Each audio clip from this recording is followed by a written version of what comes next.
do need to know as much as possible Yes. so that we're not gullible to buying and getting anything and everything. Closing your eyes with an eye mask is because remember, even where we stay, most of us have other buildings, Yes. high-rise buildings that bring light into your room. And even when we're supplementing with our vitamin D, we're not saying stay away from the sun. So now the tiredness is also affect that.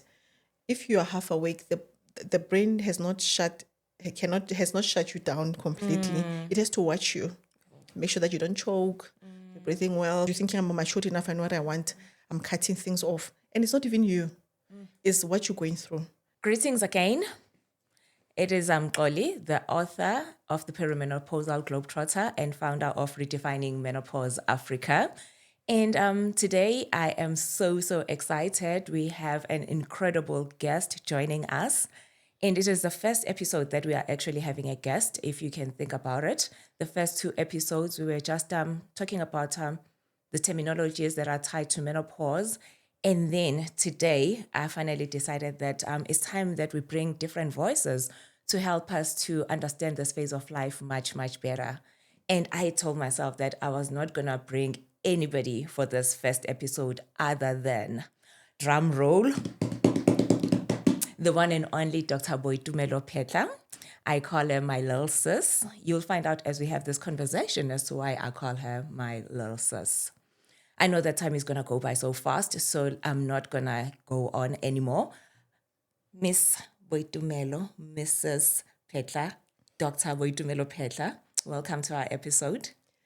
Thank you so much. Thank you for inviting me to your episode, and I'm glad that I'm your first guest. I'm so excited. And like you're saying, they'll get to know why I'm the little sis. Yes. You're the big sis. Yes, they will know. And we were talking earlier before getting the cameras going that we divinely guided. Yep. My spirit knew that you had to be the first guest. And I'm going to explain as to why. Firstly, I met Dr. Boitumelo on Instagram through one of her books. She will tell you what else she does because she's a woman of many hats in so many ways. So I found her on Instagram, started following her, and then I went to another event that she was part of, but I did not know that she was going to be there.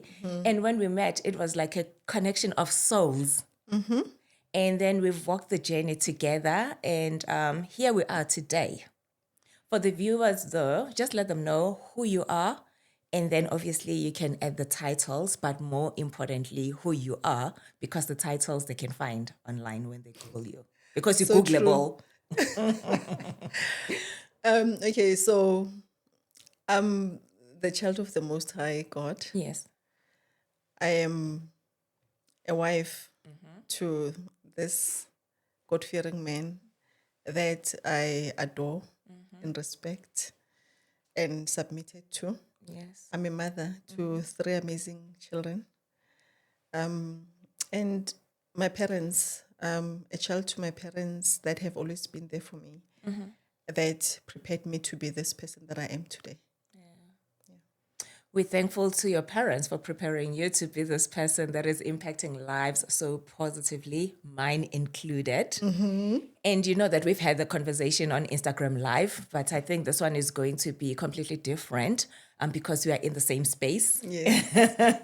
Physically. Loving that. And we're just going to allow the conversation to ebb and flow as pair so that, it's not as stifled, because I always believe that energies don't lie. So, what's the first thing that comes to mind when we say menopause? You can respond both as a medical practitioner and you can respond as a woman also, because having this conversation with you, I would like us to keep ebbing and flowing between you being a professional in medicine, but also being a woman. Well, I qualify for that range as a human being, as a person. I'm also in the perimenopausal age as we speak. Welcome to the group. I've joined the crew. It's been a while.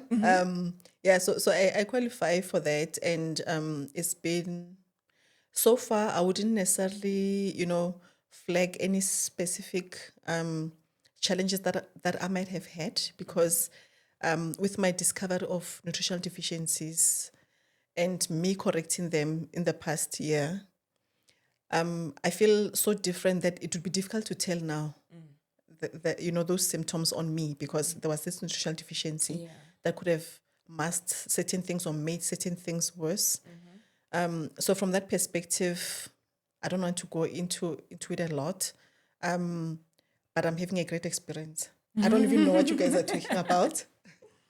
And as a medical doctor, we're just saying, and we always say that, with what you are doing, the advocacy that you are working on and committed to and sharing with the world and breaking your ankles and elbows just to get people to get this information for people don't know how much you're working on this. The commitment, breaking ankles and broken elbows, bones, right? yes, just to get the message out there, which is a very important message, because you come with a message that bridges the gap between the doctor and the patient. So when you speak, the patient can understand you. When you speak, the doctor can relate. And now you give us the opportunity to improve on our knowledge, because from a generalist perspective, we have to know kind of everything. And the first contact for any patient going through the perimenopausal age, which is on average about 40, 51, their first contact is the GP. True. Who has to know everything. So the work that you're doing then bridges that gap, because you're able to empower the patients to come to us and say, but I heard Goli saying that. Then we're under pressure to say, okay. Then as a doctor, listening to you, like, okay, I need to really just up my area, the time that I invest in researching on menopause, because it affects so many women. The bulk of the women who are in their productive ages are around 40, 50. And that is also the time when people make major life decisions. Sure. Actually, we end up thinking that, because we're getting older, that's why things are falling apart. But it's also vastly also because those symptoms that mess up our ability to make sensible decisions kind of kick in there. So that's when now you're getting divorces that were unnecessary. People are getting fired unnecessarily. So there's so many things that people make such major decisions during that time, because you're thinking, I'm matured enough, I know what I want, I'm cutting things off. And it's not even you, it's what you're going through, and you don't know how to navigate that. So your message, your advocacy is so pivotal, to be honest, like you're saying, you're in between and you're doing such a great job, even just going to corporates and educating guys from a policy perspective. This is actually a serious thing, because how do you actually talk about productivity to women, in this case, who don't even know what they're going through? They can't show up, and they have to try to hide it because they want this to be like, I'm too weak because I'm a woman, and they're going through a natural process, a phase. That is so true. Wow, thank you so much for all of that. And it's one of the reasons that I stated in the book, my reason for writing the book and the work that I do, to be the bridge, because some people have actually asked me, especially that I spoke at the GP Expo earlier in the year. Hence, you ended up sharing one of the messages from one of your colleagues. Someone asked me, aren't you afraid to speak to doctors because they might feel like you stepping into their terrain? And I've always made it clear that I am not claiming to be a doctor. I am someone who is interested in simplifying the information and also bringing real lived experiences so that they can understand better what women are going through, and also to be able to speak to everyone in different languages, because I always say in South Africa, we've got 12 official languages, sign included, and which is another challenge. I've been asked, Oli, when are you going to start delivering this message also in sign? So if anybody would like to partner with me and translate this information, please let me know, because we are always saying we are leaving no women behind. We are also leaving no men behind. We are leaving no family behind, no child behind, because menopause affects everybody at the end of the day, right? Yes. And someone who's watching this conversation and they're like, okay, I'm hearing you ladies talking about all of this, the pauses and these things, but simplify menopause for me. How would you describe and define menopause?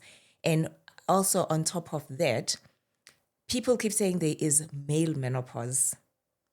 What is your response to that?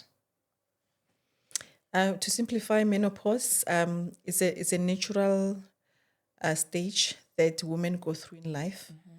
Just like we have menarche when we have our period starts, and then we go into our reproductive stage, meaning literally we can have babies and all of that. And that factory at some point will close down.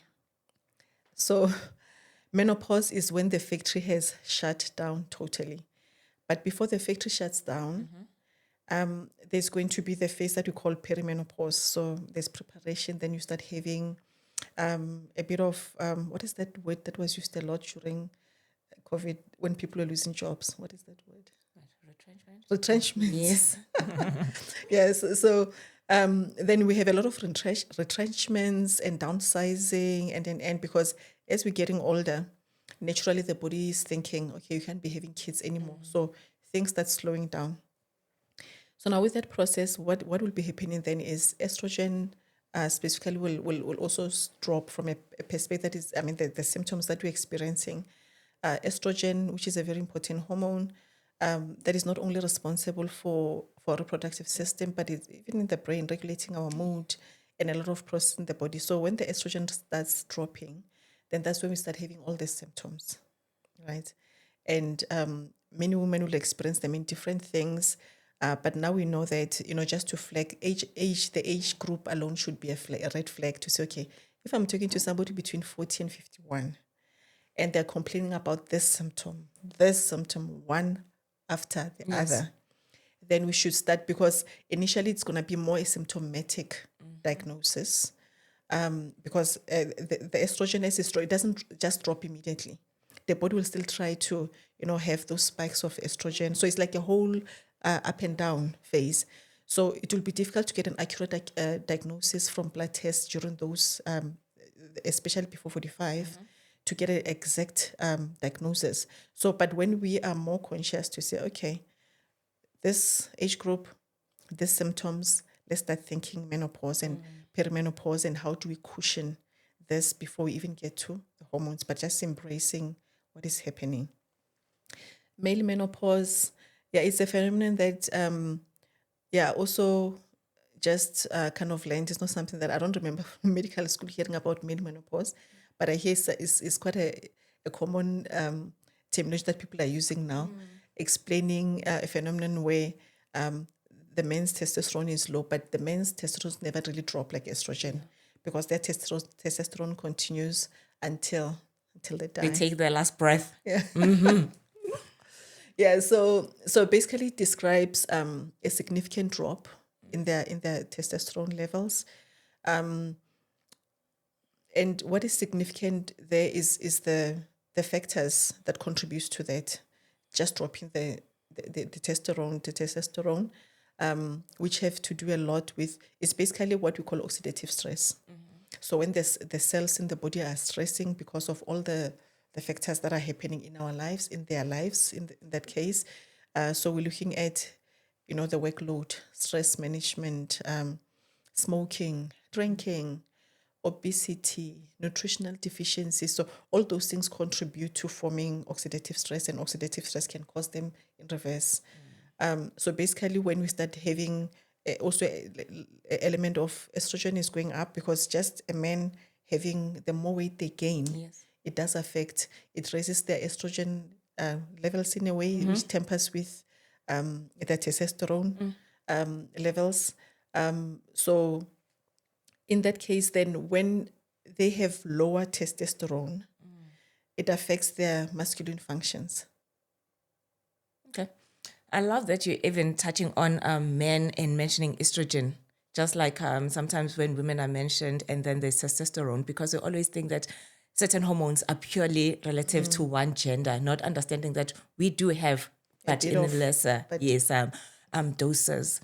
And I love that you also spoke that you are God's favorite child in terms of the symptoms, because research says that 25% of women will have minimal to almost no symptoms.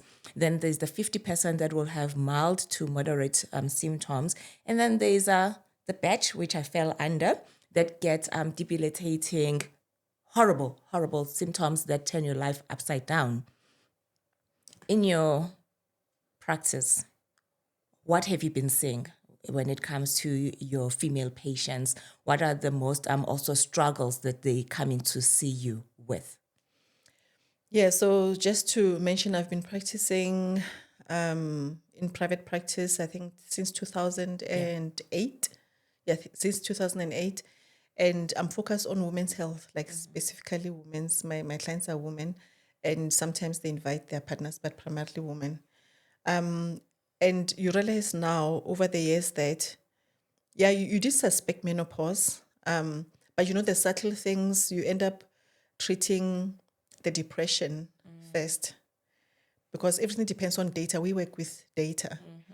So the data that you have is what we're going to implement. Then you realize that, oh, okay. So now since one has been doing that, and with the information that one has now specifically over the past, I think, year for me, when I really became conscious of nutritional deficiencies and how it affects hormones and how it affects women's health and all of that, it has now evolved to, I'm able to, to focus more, to realize that just based on the age and based on the profile of how this nutritional deficiency is, my first approach now is no longer treating the individual symptoms, because Yes. we make most of this diagnosis actually between 40 and 50.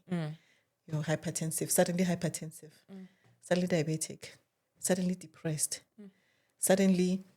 But then now, the more we research into this, like, oh my God, this is just it's a syndrome with a lot of things that have a central problem. That if you focus on the central Yes. thing, you actually relieve so many symptoms, just so many symptoms. And I mean, just mention that, I was dealing with treating a lot of depression. You can imagine, that's what I was saying, that most women then end up making a lot of bad decisions during that time, because most of my patients are able to talk to me, tell me about their problems, what's happening, what they're thinking of doing. And you realize that, oh my God, the poor women actually are going through this and they're not even aware what's going on. And then we are treating the symptoms, because your patient comes, you have to treat what they're presenting with, but in the context of the information that you also have.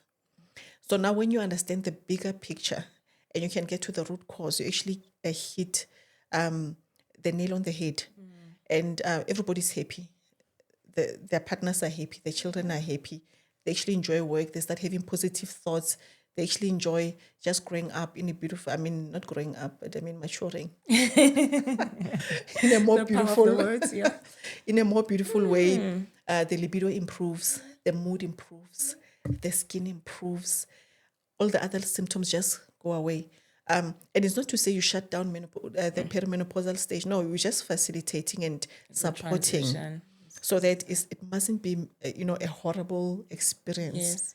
Yeah. The way that it has for some of us. And I love that you're talking about not looking at the symptoms individually, because especially for those that do not know, obviously I went into premature menopause in my 30s, but because there was no education, no conversations around this, I wasted so many years looking at the symptoms in isolation.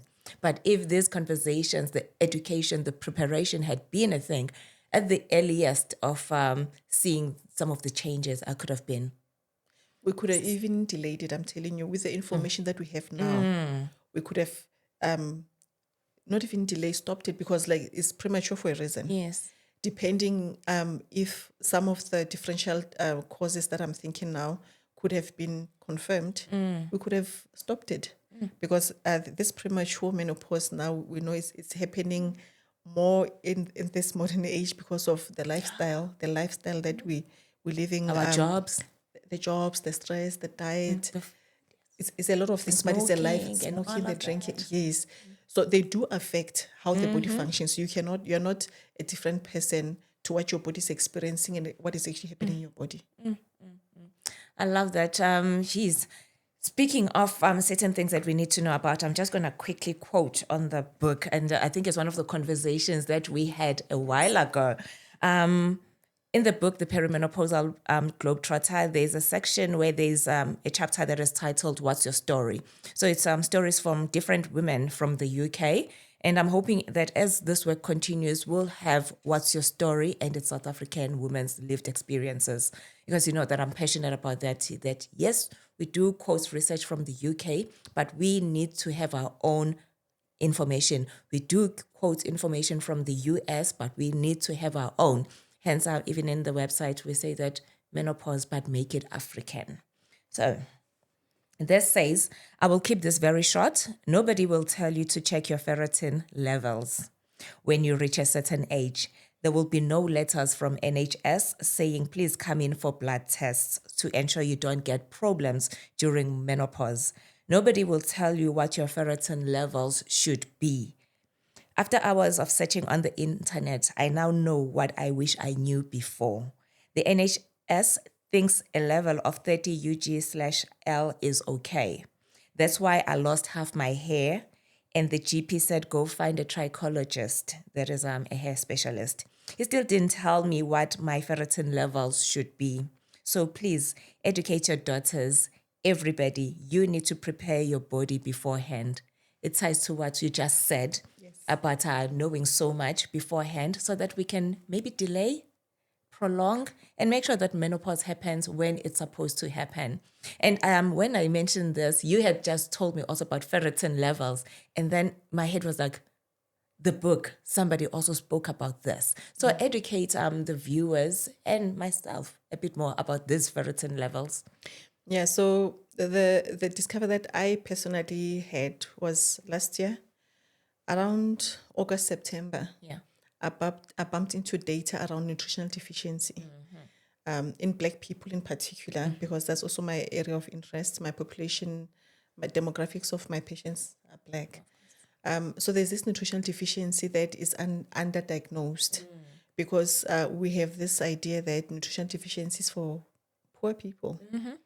The pictures that we saw of poor kids Within kwashiorkor, and with then kwashiorkor, you're supposed to look at. yes. So now you hear, you are in wherever you are, and you can afford Woolworths food, or you can afford whatever is premium for you come into to foods, and you think, man, but there's no way that it can be nutrient deficient, like obviously.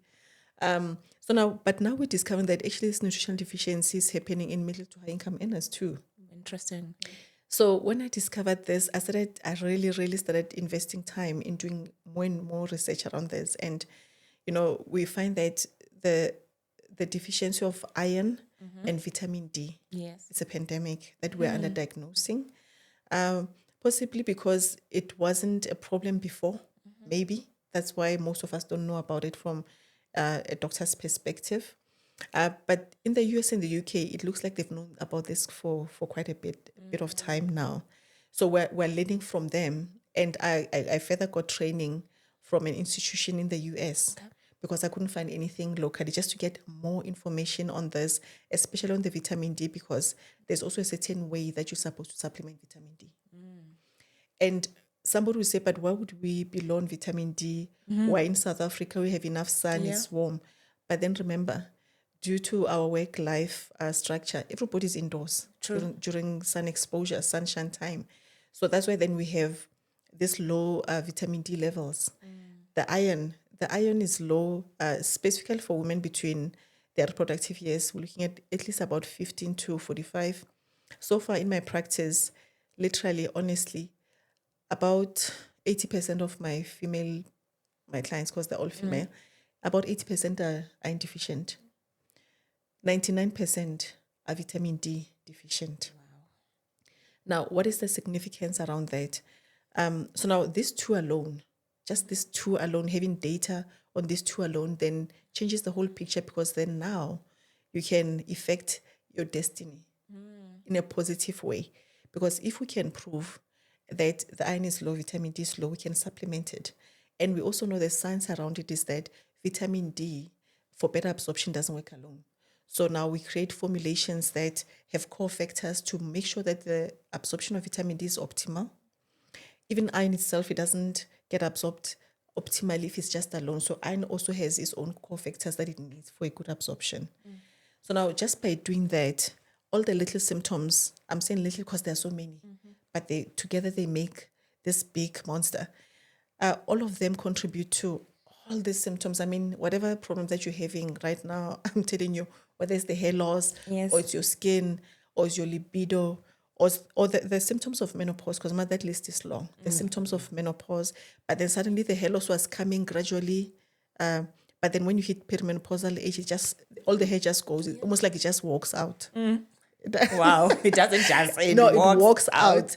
So the symptoms become worse with age, because you can imagine if you're deficient, but your body's still using a little bit of resources that are there, you're becoming more and more deficient because you're not aware, and therefore you're not doing anything about it. So the symptoms becomes worse.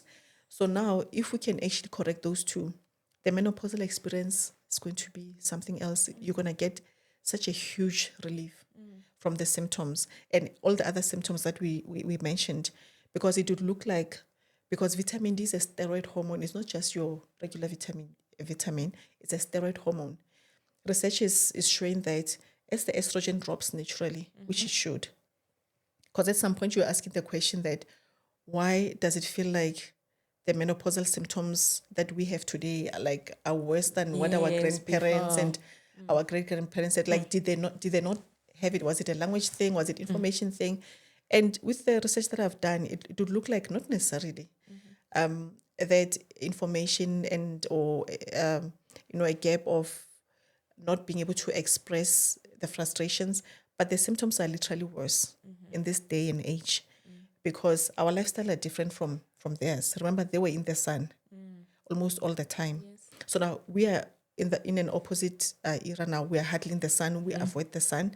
So now this vitamin D, what it will do when the estrogen is dropping, the vitamin D, because the levels were adequate for them, the vitamin D almost takes over the functions that estrogen was doing. So it cushions the impact. So what is happening now? Estrogen is dropping. When vitamin D is supposed to be helping and cushioning, there's nothing. There is nothing. So now we're realizing that as estrogen drops, let's say we know now, vitamin D is when we raise it, it just alleviates because it cushions what estrogen was supposed to be doing. Then the symptoms just almost not disappear, but almost disappear. Literally. I love what you're saying, because actually I'm going to look on camera also and say that Lali, you need to come through and also add to what Boitumelo has been saying, because Lali is a circadian health coach, and she's also big on spending time in sunlight. She tells us in the morning, be intentional about it, and also sleeping and all of those things. So you and Lali, you are my favorites, I guess, when it comes to telling us some of these things that we're deprived of. And someone can be watching now and say that, but we are taught that too much sun. Then how do we, skin cancer, sunscreen, and all of those things? Yeah. So what is your advice to someone who might be wondering as to now, isn't this conflicting? Definitely. Mainstream information says that for sure. But with the reality of where we are, we have to get the sun. And even when we're supplementing with our vitamin D, we're not saying stay away from the sun. We supplement and you still need to get the sun, because there are other benefits that can only be found from direct natural sun exposure. But we're realizing that because of the work structure, life structure, the sun is not, we never get enough sun exposure. Yeah. So we are forced to supplement. But every opportunity to get the sun, you must get the sun. Because we also have a hormone called melatonin that is actually in each and every cell. So now activation of that melatonin needs the sun. And that melatonin is actually been described as a very potent antioxidant that is even more potent than, because we always thought glutathione is the master antioxidant. It would look like melatonin is way even more valuable than glutathione, and it's in each and every cell. So now it detoxes the stress that exists in each and every cell, which then reduces disease progression, and improves prognosis, right? So now when it comes to how much sun for us, I'm going to talk for us as Black people, we have melanin, that pigmentation that is giving us our color. So now because of that, it does cushion us from skin cancer, right?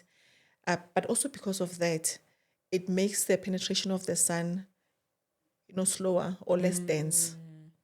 What it means then, we need longer sun exposure to get adequate, rays of the sun going through the skin to be able to convert the cholesterol to the to the vitamin D that we need. So now we need longer exposure. And you can imagine then the darker you are, it means you're going to need even longer exposure because it means you've got more melanin.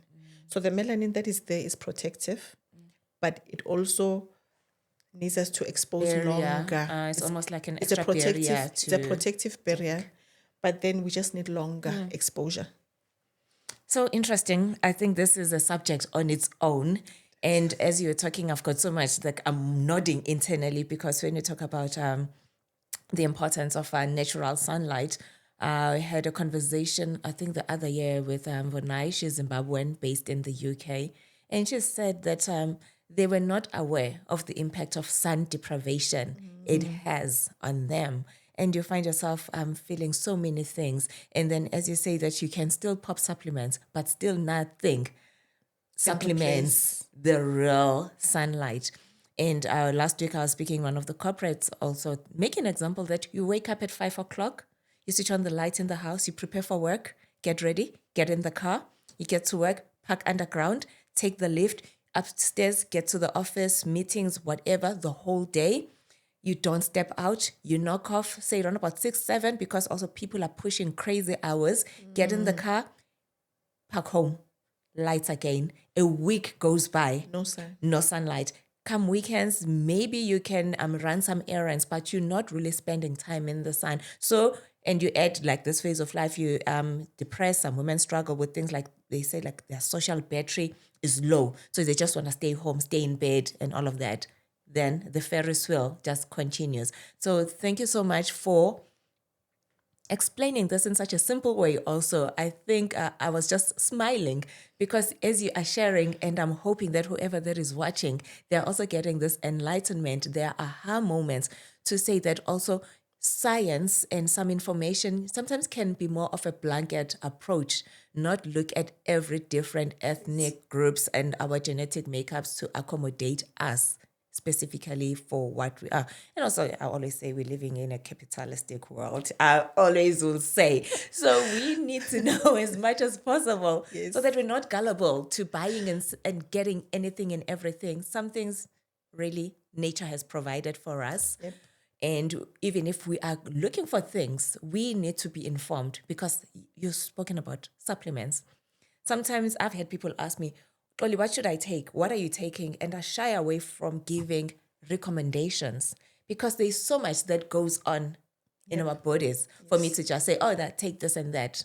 So what is your word of advice to someone that is saying, oh, but we've got all these amazing stores that you go aisle by aisle, you're seeing this thing you take because an influencer has mentioned it. Because, I mean, medical influencers are really there.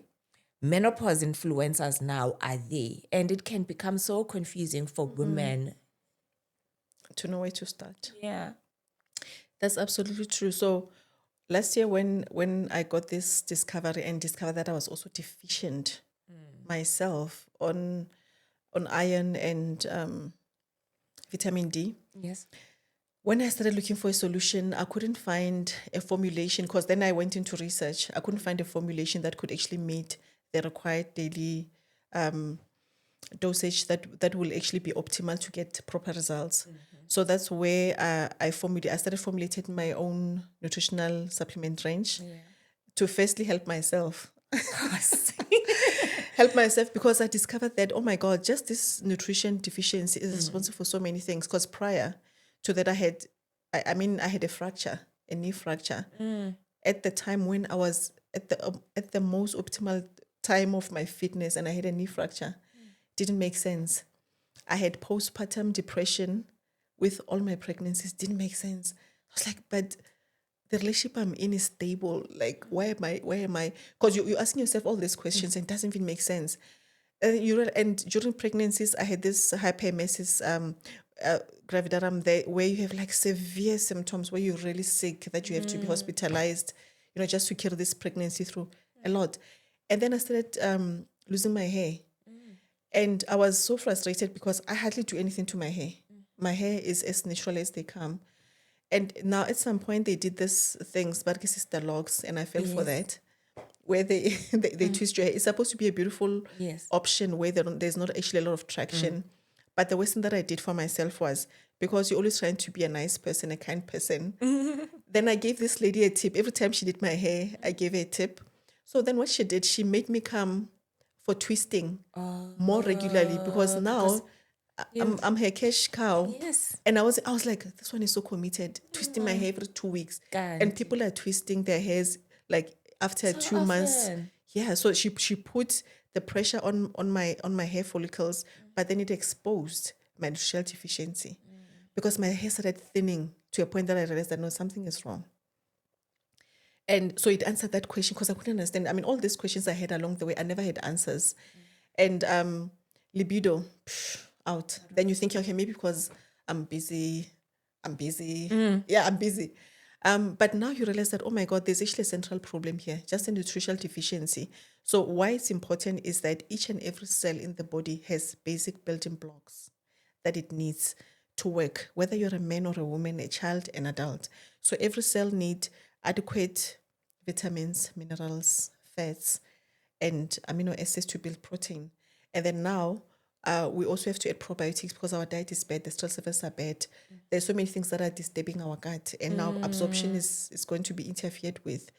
So now the idea then was like, okay, how do you come up with a formulation that is going to be like ideal, actually work, get results? Because after I did my formulation, because I'm using my own supplements, and I'm loving my life right now to a point that I've got so many greater ideas now. And already I had too many ideas, but now I've got like a lot, because I'm inspired. You are I'm overflowing. always feeling good, hormonally I'm balanced, mood Beautiful. is stable, libido is stable, hair has come back and nice and rich. Things that I thought I had lost control over. So so now the idea with that was, with having control over what you're putting in, obviously then you can control outcomes. Yeah. So we've put formulations that will actually work. We don't want to keep anyone busy. We don't want to, just at least as long as you're taking something, but you don't get the results. And it is such a way that we can also monitor this thing. So it's not even like a phantom that you're just taking some capsules to keep yourself busy. We can actually monitor and see how the blood levels are looking once we've started supplementing. So far it's working. So the science that is there, because remember, this is not my science. It's a science that I discovered, researched, and now I'm implementing. It's working. My patients' lives are transformed, like currently, like in an amazing way. It's made my practice so much easier, because now I understand I can't even talk to the symptoms without checking if you have enough resources. Because if I'm treating the symptoms, but then there's no foundational building blocks, how is the body going to work? So what the body will just do, if there's not enough on the budget, it's going to prioritize. And prioritizing is going to be on the vital organs. Anything else that is not a vital organs will be compromised. And that's where you have the symptoms. But now when you correct the building blocks, you give the body adequate building blocks, the body will sort itself out. You don't even have to tell it what to do. It will sort itself out. It knows what is supposed to happen and when, how. I love the education. I love the education because with a combination of Google, the influencers and all of that, people just sometimes just go buy things, not understanding. And then they say, oh, it's not working, or sometimes things get worse. But as you say, the foundation, your building blocks, how are they? And speaking of, that, I mean, also, you've given me some of the building blocks. And I can't wait to hear. She hasn't given me a review, so she's going to give me a review now. You know what? I'm not even going to get into too much detail, but I'm just going to touch base, obviously, because you've walked the journey with me. And at some point then, once you had done your research, you were like, big sis, come closer. Like, this is where we are. And you gave me education, and you gave me the opportunity, obviously, to sample first before committing. And as of this conversation, I'm a full-on committed person to the supplement range from Dr. Boitumelo. And I mean, she's got obviously different offerings, but this is my offering. So this 3 is for my morning, supplementation. And then the other 2 on the other side, they are for evening. And they've really taken me to the next level. Yes, I am postmenopausal. I'm on the other side. So factory yavala, someone that is wondering, my factory valid over 10 years ago, I think now. And I was thinking that I was doing fairly okay. But since I've started taking those supplements, I have noticed that I have actually gotten to the next best level. Energy is galore, mood, I'm always like very fine. And I mean, you talk about things like libido and all of that. It's not something that I struggled with, but I can tell also that even like when it comes to that, my vaginal health overall is just on another level. And I just love also how these ones that Intero is so pink and beautiful. Like it's so girly. I love, love, pretty. love it. And everywhere that I go, actually, let me even show you. Where did I put them? They're here. I make no fail. Like this is for my morning, wherever I am. In my bag, I always have take. And then this for the evening. And you can just maybe briefly tell someone what this entail, like the morning one Yeah. and the evening offering. Yes. So what we've given you is a basic building blocks that we're talking about, but also just added a bit of magnesium glycinate. So in the morning, what you have Entero. You start your morning with Entero, which is a probiotic. With collagen. Collagen, we use it as a protein building block supplement. So you'll swallow your collagen once it gets into the stomach during digestion to be broken down into amino acids, lots of different amino acids. The body will then allocate the different amino acids to the different cells based on their needs. So in the morning, you do your probiotic and your collagen, and then you notice that within 30 minutes to an hour, you're going to empty your gut. Which we want. Yes. Which is very important to be able to empty that gut every single morning, because gut health is directly related to our mental health and immune system, like literally. So immediately after that is done, then you'll be feeling good. Already you'll be feeling good already because you've been doing this for a while. Yeah, you're feeling fresh and lighter. And remember, you actually detoxing the gut, because during the night, the body will do detoxing, and then those toxins must leave the body. They will leave the body through either stools or urination, the fluid part of it. After that, once you have something to eat, you can take your vitamin minerals. So vitamin minerals is specially formulated. Maybe you can call it multivitamin to make it easier to understand what it is. But we've put vitamins and minerals at optimal levels. So you take it, you're ready to start your day, and it's formulated in such a way that everything that is there is going to give you energy for the day. And the dosaging is optimal, so it's going to do the work. Then you're just going to be a friendly person, happy person, energetic person, very productive. Yes. And then at nighttime, what we gave you is omega-3, 1000 with a specific type of omega-3 because they're not the same. Remember, we have omega-3, 6, 9, but we are using specifically omega-3 at 1000 milligram each. Ideally, 2 of them for an adult. It's ideal to get proper anti-inflammatory effect, which we want during the night. We have to give the body, the opportunity and support to be able to rest fully and detox, because the body's maintenance actually happens at night when you're sleeping. Yeah. Now, I'm building onto something. So now we've paired the omega-3 with magnesium glycinate, which is a specific type of magnesium, perfect for nighttime use, muscle relaxation. The idea here is to take the body into deep sleep. Beautiful sleep, not dragging you, but just a beautiful, peaceful sleep. The importance of that is, I hope you got your eye mask. Do you have your eye mask or not yet? From you? No, I do not have. You owe me one last time. Yeah. Okay, we need to get you your eye mask. So you take those ones and you put on your eye mask, which you also have as part of our offering, because everything must be functional. It must actually work and make sense. So closing your eyes with the eye mask is because, remember, even where we stay, most of us have other buildings, high-rise buildings that bring light into your room. And you don't have those blackout curtains also. Yes. So if you have it, obviously it's perfect. But if you don't and light is coming through, you have to block out. Sometimes you share a bed with someone, and sometimes you told that they're not asleep. Maybe they want to. So they're waking, they're on their phone for different reasons.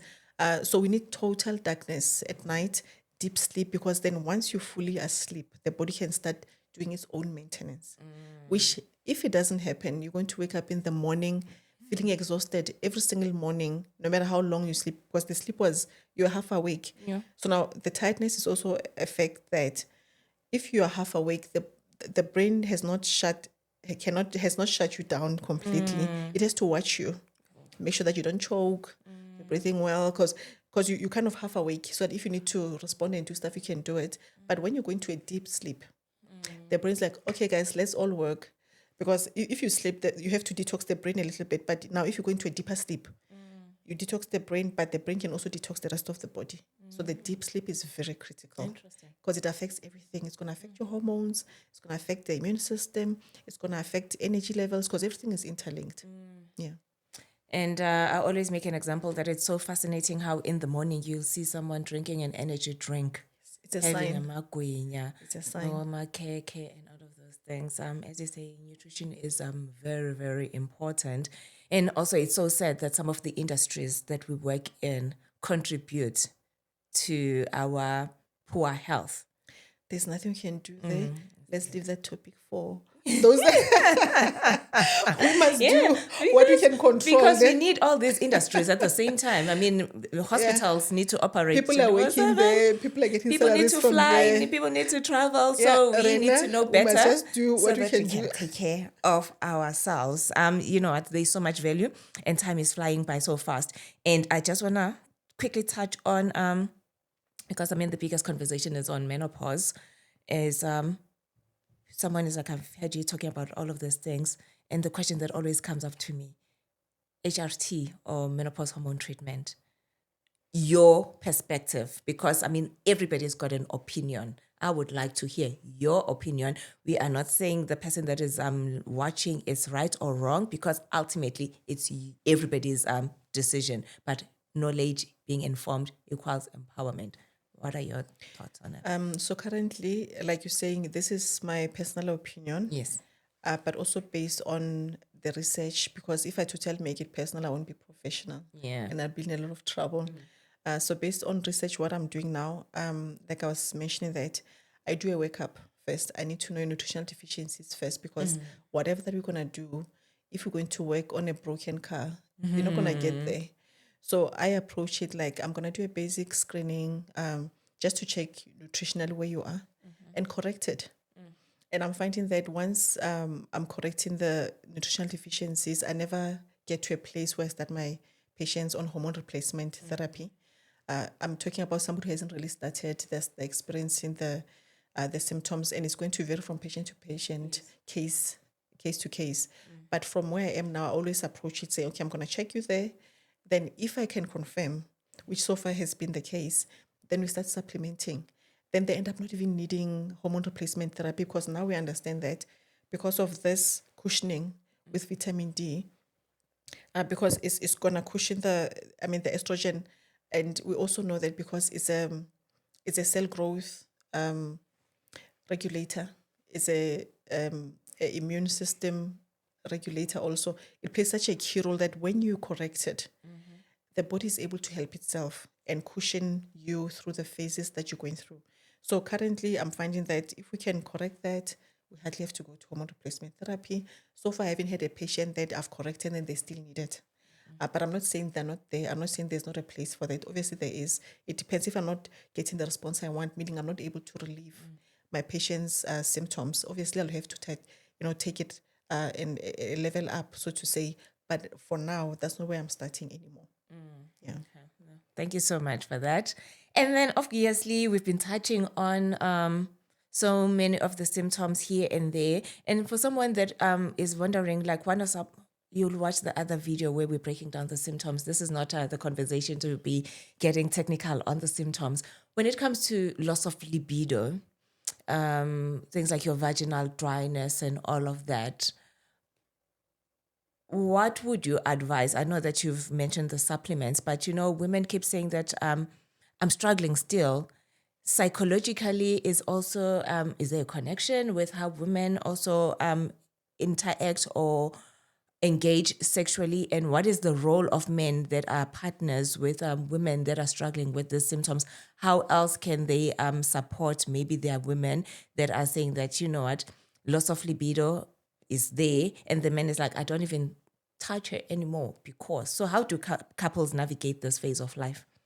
So now, is it because of menopause or just under general maybe? Let us look at it in both ways because this conversation. Let me I do guess, under is for general us, because I think from menopause perspective, we brought in the nutritional correction, no, nutritional deficiency correction. So it'll kind of sort out the physiological Then the issues.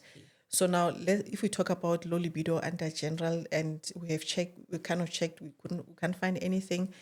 We know that libido, sex, whatever you want to call it, intimacy is very much it's actually a spiritual thing. It's emotional. It's a psychological. So you can't separate how you're feeling to libido. You can't. So now, what is important in a relationship is couples must always communicate. Communication is like very, very important in terms of what you're experiencing in your body, the challenges you're facing, and how your partner can assist you. And the other thing is dealing with problems, intimate problems with your partner. We find that if your partner has disappointed you, whether he had an affair or he did something with somebody, or he's not supportive, or so whatever that affects you emotionally is going to affect your experience with sex, because we think with our emotions, like literally. I always say to ladies who also have low abdominal pain is that we also have to exclude that where you're not upset, where you're not angry or like very emotional, because when we get upset and emotional, we also have contractions on our womb because we also think with our womb. So you can imagine if you're upset or sad, you're not going to have a pleasant experience, because for the body to secrete the lubricants which are supposed to come in during that process, which already starts during the day, depending how the relationship was, how do you guys talk, and then end. It's not going to happen because it interferes now. The prior experiences, if they were not good, interferes with the secretion of lubrication. So what it means is then you communicate, be honest with each other, work on things. Also just physically helping the body exercise. Exercise is very important. That also contributes to, creating that vitality. Obviously develop, invest more time in making the relationship work. I mean, if you want to stay in the relationship, make an effort. Unless if you know you don't want to stay, we understand. But if you're saying you're still here, it's tough, which all relationships are always tough now and then. Stay and make an effort. Do a bit of research. Invest in the relationship, the communication, practical, physical things that needs to be done so that this thing can happen, because it's supposed to be, the brain, the physical part of you, the spiritual part of you, together, then create that a nice experience. And I think that also ties to men that struggle also with the response that you've given. If a man is struggling, because as you said, that as we get older and also our partners are getting older, that testosterone starts dropping, then they struggle Stress with certain levels, it's more the stress level and all of that. losing people. Then you find sometimes then both of them, like loss of libido is out of the window. And I think there's still so much shame and embarrassment that is tied to men with their erectile struggles. I think it's much easier for women to speak about loss of libido, but when it comes to erectile dysfunction or even just mentioning men's clinic, it's always met with that. Yeah, so no, for men it's always difficult because their sexual performance is totally attached to to their confidence, their identity, because it's about I'm getting things done. It's like making money working for a man. Yeah. Sex is a similar thing, so it's a more intense thing for them. But they need to understand that they're human beings too. Okay. Thank you so much for that. We are almost out of time, and this conversation is going on. And I think we've discussed an idea of having a masterclass or masterclasses. I think this is a sign that we really need to get going on it, because, there is so much to unpack. But for everybody that is going to be watching this conversation, I really hope that you found value in this. And we've got less than a minute to go. So what is your parting shot? My parting shot is menopause is a natural process. We just have to assist the body to be able to do what it needs to do. And with the knowledge that we have, let's use it. Okay. Knowledge, informed equals empowered, as I always say. And please feel free to comment what stood out for you during this conversation. If you've got any questions, if you've got anything that you would like us to focus more on moving forward. And as the colleagues on this platform says, please like, subscribe, and share. I never thought I'll ever say that. But yes, because that's how we are able to change the menopause narrative in our communities. Absolutely. And be able to unpack the information to some people. I know that I had done the other episode in Zulu, but let us not leave anybody behind because of language. Having said that, I look forward to walking the journey with you. Thank you so much.